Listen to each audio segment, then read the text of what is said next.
பாலும் தெளிதேனும் பாகும் பருப்பும் இவை நாளும் கலந்து உனக்கு நான் தருவேன். கோலம் செய் துங்க கரிமுகத்து தூமணியே, நீ எனக்கு சங்கத்தமிழ் மூன்றும் தா. நமச்சிவாயம்.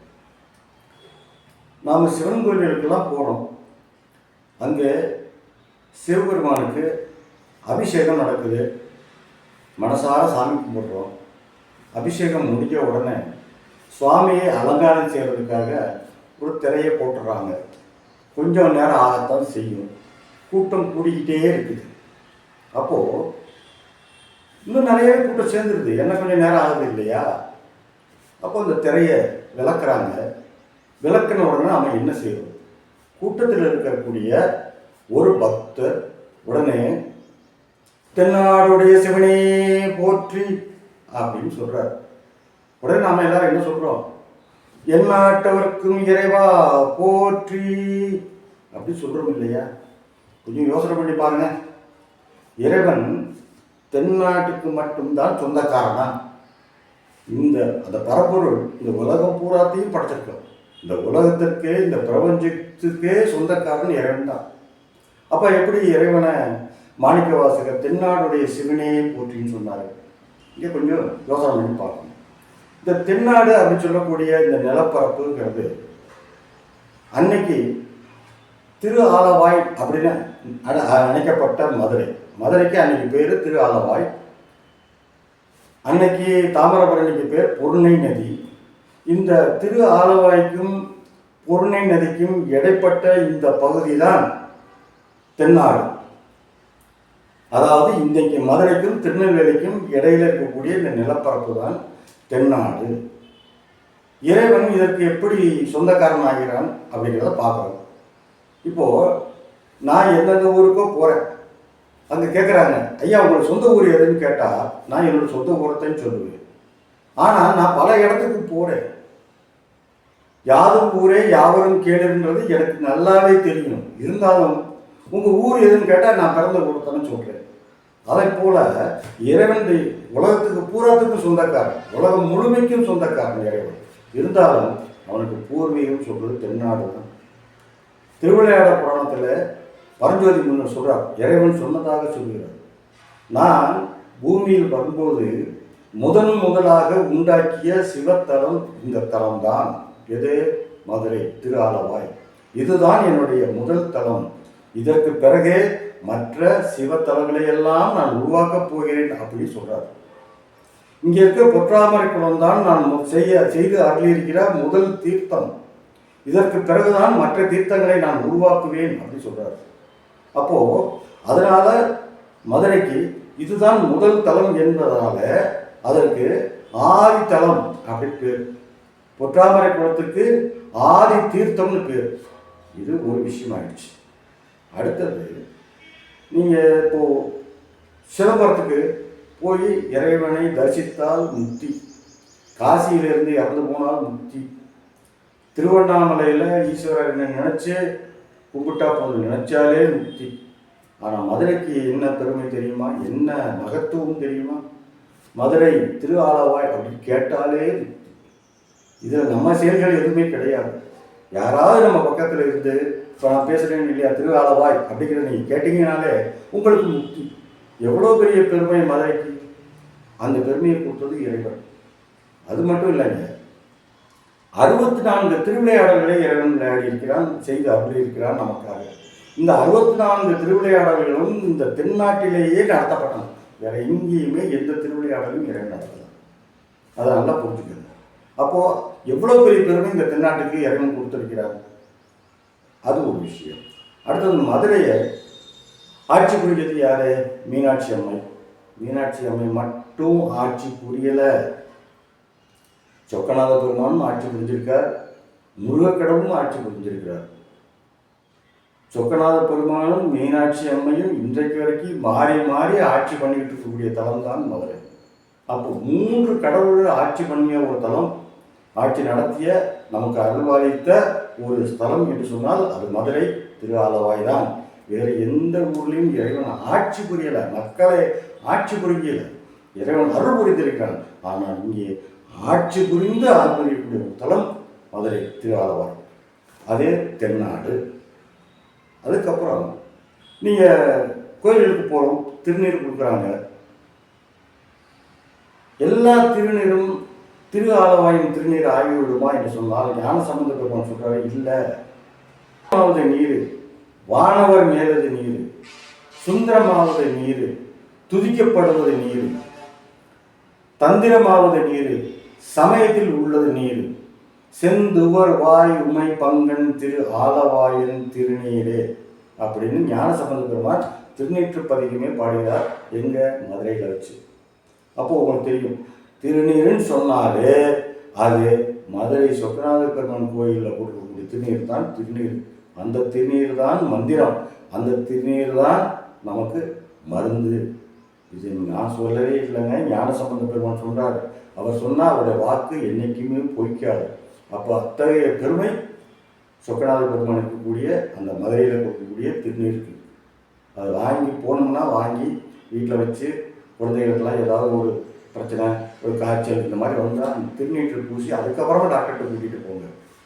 அவ்வளோ மகத்துவம் வாய்ந்து அந்த திருநீர் திரு ஆலவாயின் திருநீர். இப்போது அதுவும் தெரிஞ்சுக்கிட்டோம். அடுத்து இன்னொரு விஷயம் பார்த்தீங்கன்னா, திருவிழாவில் அங்கே நடத்திருக்கிறாரு. இந்த பகுதியிலலாம் திருநீர் சொல்லியிருக்கிறாரு. இதுதான் ஆதி தீர்த்தம், இங்கே தான் 3 கடவுள்களும் ஆட்சி புரிஞ்சிருக்கிறாங்க. இன்னொரு முக்கியமான சிறப்பான அம்சம் என்னென்னா, மதுரையில் தடாதகை பிராட்டியாக எம்பெருமாட்டி அவதாரம் செய்த பிறகு இறைவனே அங்கே வந்து மதுரைக்கு வந்து மீனாட்சி அம்மையை திருமணம் செய்து இங்கே மதுரைக்கு மருமகனாக வந்திருக்கிறார். அப்போ எவ்வளோ பெரிய பெருமை! இதுதான் தென்னாடு. அதனால தான் மாணிக்கவாசகர் சொல்கிறாரு, தென்னாடுடைய சிவனே போற்றி. இப்போ அடுத்த வரைக்கும் வருவோம். எந்நாட்டவர்க்கும் இறைவா போற்றி. இங்கே நான் ஒரு இறைவன் இப்போ இடைக்காலத்தில் அருளி செய்த ஒரு திருவிளையாடலை பற்றி தான் நம்ம பார்க்க போகிறோம்.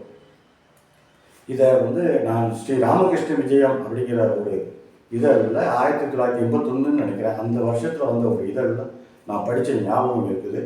இந்த சமயத்தில் அவங்க சொன்ன செய்தியை எடுத்து நான் சொல்வதற்காக அந்த ஸ்ரீ ராமகிருஷ்ண விஜயத்தை சேர்ந்தவர்களுக்கும் அந்த பதிப்பகத்தாருக்கும் என்னுடைய மனமார்ந்த நன்றியை தெரிவித்துக் கொள்கிறேன். 1879 வருஷம் அப்போது இந்தியாவுக்கும் ஆப்கானிய படைகளுக்கும் பெரிய ஒரு சண்டை நடந்துக்கிட்டு இருக்கு.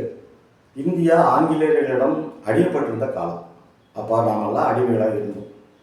அந்த வருஷத்தில் உஜ்ஜயினி அப்படின்னு சொல்லி வடப்பகுதியில் வட இந்தியாவில் ஒரு நகரம் இருக்கிறது. அதனுடைய ஒரு சுற்றுப்பகுதியில் ஒரு சின்ன கிராமம், அதுக்கு பேர் ஆகர்னு பேர். அந்த கிராமம் இருக்குது. அந்த கிராமத்தில் இந்த ஆங்கிலேயர்களுடைய ஒரு படை முகாமிட்டிருக்கு. அந்த படைக்கு தளபதியாக மார்டின் அப்படிங்கிறவர் ஆங்கிலேயர் இருக்கிறார். இப்போது இந்த இடத்துல எல்லாரும் என்ன சொல்கிறாங்க அப்படின்னா, இந்த சண்டை நடக்குது இந்தியாவுக்கும் ஆப்கானியா அப்படி சொல்ல ஆப்கானியா படைகளுக்கும் சண்டை நடக்கிற அந்த சூழலில் இந்திய வீரர்கள் எல்லாருமே போய் ஆங்கிலேயருக்கு உதவியாக இருந்து சண்டை போடுறாங்க. இந்த காலகட்டம் சண்டை ரொம்ப பெருசாகிடுச்சு, ரொம்ப உக்கரமாயிடுச்சு. போர் முனையில் நிறைய சேதங்கள் 2 பக்கமும் நடக்குது.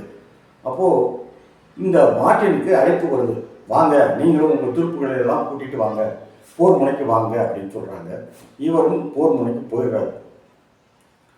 போகும்போது கொஞ்ச நாளைக்கு அங்கேருந்து அவருடைய மனைவி திருமதி மார்ட்டினுக்கு கடிதங்களை எழுதி கொண்டே இருக்கிறார். கொஞ்ச நாள் ஆச்சு. கடித போக்குவரத்து சுத்தமாக நின்று போச்சு. கடித போக்குவரத்து நின்று போனோடனே இந்த அம்மாவுக்கு மனசில் ஒரு கலக்கம், என்ன வீட்டுக்காரர் போனாரே, சண்டைக்கு போனாரே, ஒன்றும் தகவல் இல்லையே அப்படின்னு. ஒரு நாள் சாயங்காலமாக இந்த அம்மா குதிரையில் இந்த ஆகர்ங்கிற அந்த ஊரை சுற்றி வர்றாங்க. குதிரை சுற்றி வரும்போது அங்கே ஒரு சிவன் கோவில் இருக்குது. அந்த சிவன் கோயிலை பார்க்குறாங்க. மக்கள் எல்லாம் அதுக்குள்ளே நிறைய பேர் உள்ளே போகிறாங்க, வெளியில் வர்றாங்க, பார்த்துக்கிட்டே இருக்கிறாங்க. உடனே இங்கே குதிரையை விட்டு இறங்கி அங்கே இருக்கிற ஒரு மரத்தில் அந்த குதிரையை கட்டிட்டு நேரம் உள்ளே போகிறாங்க.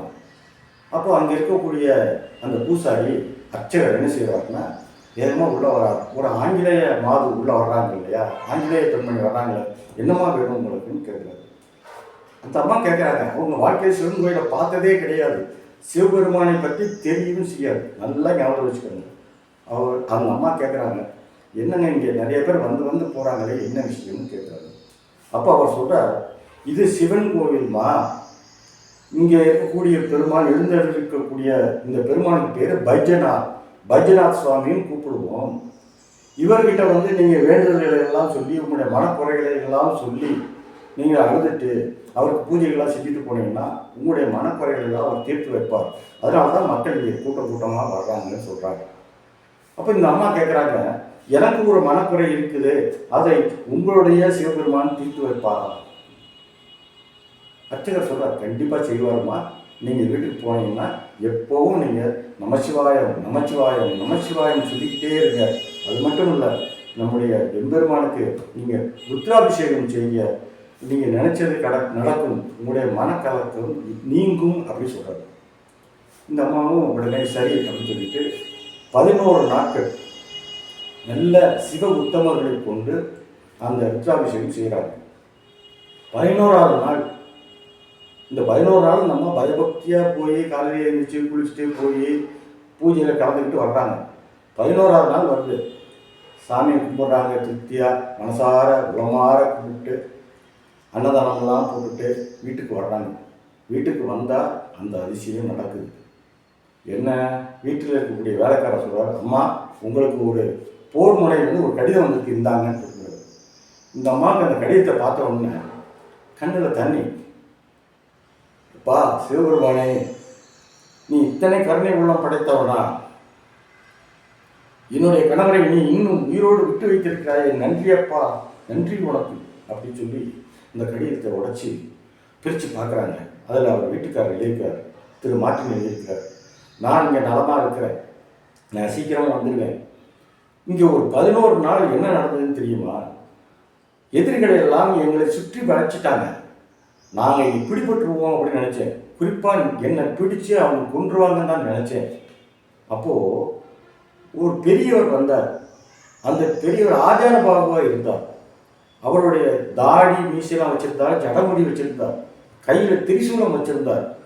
அந்த பெரியவர் என்னை அவங்க பிடிக்கிற மாதிரி நேரத்தில் என்னோட கையை பிடிச்சி எடுத்து கொண்டு போய் என்னை ஒரு பத்திரமான இடத்துல விட்டுட்டார். இப்படி ஒரு தடவை இல்லை, 2-3 தடவை செஞ்சார். அதனால தான் நான் தப்பிச்சேன். இன்னும் சில நாளில் நான் ஊருக்கு வந்துடுவேன், என்னை பற்றி கவலைப்படாதேன்னு இருந்தார். இந்த அம்மாவுக்கு புரிஞ்சு போச்சு, உங்களுக்கும் புரிஞ்சிருக்கும். வந்தது யார்? சிவபெருமான். அப்போது அந்த பைஜநாத் சுவாமி தான் அங்கே போயிருக்காரு, அவரை காப்பாற்றிருக்கார். மார்ட்டின் ஊருக்கு வர்றாரு. இந்த அம்மா சொல்கிறாங்க, நான் அந்த கோயிலில் 11 நாள் பூஜை பண்ணேன், வாங்க கோயிலுக்கு போகணும்னு. 2 பேரும் போகிறாங்க. அங்கே வாசலில் இருக்கக்கூடிய சிவனடியார்கள் எல்லாம் பார்த்த உடனே அவருக்கு அந்த திருக்கோளம் ஞாபகத்துக்கு வருது. கீழே வந்து கும்பிடுறாரு. சிவபெருமானே, பைஜநாத் சுவாமியை நீதான் வந்து என்னை காப்பாற்றிருக்கேன், நான் புரிஞ்சுக்கிட்டேன், உன்னை நான் எப்படி பாராட்டுறதுனே தெரியல அப்படின்னு சொல்கிறார். அன்னையிலேருந்து அவங்க 2 பேரும் இறைவனுடைய அடிமைகள் ஆகிட்டாங்க, சிவபக்தர்கள் ஆகிட்டாங்க. தினமும் கோயிலுக்கு போவாங்க. எதுக்கு சொல்கிறேன்னா, இறைவனை யார் அன்பு செலுத்தினாலும் சரி, இறைவனுக்கு பேதமே கிடையாது, எந்த விதமான பேதமும் கிடையாது. இந்த ஜாதி இந்த மதம் என்று பார்ப்பவன் இறைவன் இல்லை. இந்த தொழில் பார்ப்பவன் இந்த தொழில் பார்க்க மாட்டான். இவன் கீழான சேவை செய்கிறவன், இவன் மேலான சேவை செய்கிறவன் அப்படிலாம் இல்லை. இந்த மதத்தை சேர்ந்தவன் அப்படின்னு பார்க்க மாட்டார், இந்த நாட்டை சேர்ந்தவன் அப்படி பார்க்கறது. இறைவன் மேலே யார் அன்பு செலுத்துகிறாங்களோ அதுதான் இறைவனுக்கு பிடிக்கும். அவங்களோட உள்ளத்தில் வந்து உட்காந்துப்பார். மாணிக்கவாசகர் சொல்வார், இது அப்பரடிகள் சொல்வார் இல்லையா, பேதமின்றி அவரவர் உள்ளத்தே ஓதியே அஞ்செடுத்து உணர்வார்களுக்கு பேதமின்றி அவரவர் உள்ளத்தே மாதும் தானும் மகிழ்வர் மாற்பேர் ஏறே சொல்வார். அதே போல் அந்த அம்மாவோட உள்ளத்தில் குடியிருந்து அவங்க கேட்டுக்கிட்ட மாதிரி அவர் வீட்டுக்காரங்களை காப்பாற்றி கொடுத்தார். அதுக்கப்புறம் இவங்க 2 பேரும் என்ன செய்கிறாங்கன்னா, தினம் கோயிலுக்கு போகிறாங்க. அந்த கோயிலுடைய சுற்றுப்புறத்தில் சுவர் வந்து லேசாக சிதிலம் அடைஞ்சிருக்கு. அதை பார்க்குறாரு. பார்த்த உடனே அவருடைய சொந்த செலவில் பல ஆயிரக்கணக்கான ரூபாய் அந்த காலத்திலேயே செலவு பண்ணி அந்த சுவரையெல்லாம் புதுப்பிக்கிறார். இப்போ சொல்லுங்க, எதுவுமே தெரியாமல் இருந்த ஒரு ஆங்கிலேய பெண்மணிக்கு சிவபெருமான் நான் யார், சிவன் கோயில் நான் என்ன, எதுவுமே தெரியாது. நம்ம மனசார வேண்டுறாங்க, இறைவன் அருள் புரிகிறார். அதனால தான் இறைவன் எந்நாட்டவருக்கும் இறைவனாகிறான் இறைவன் என்று சொல்லி என்னுடைய உரையை நிறைவு செய்கிற ஆன்மீக நெஞ்சங்களுக்கு அன்பும் வணக்கம்.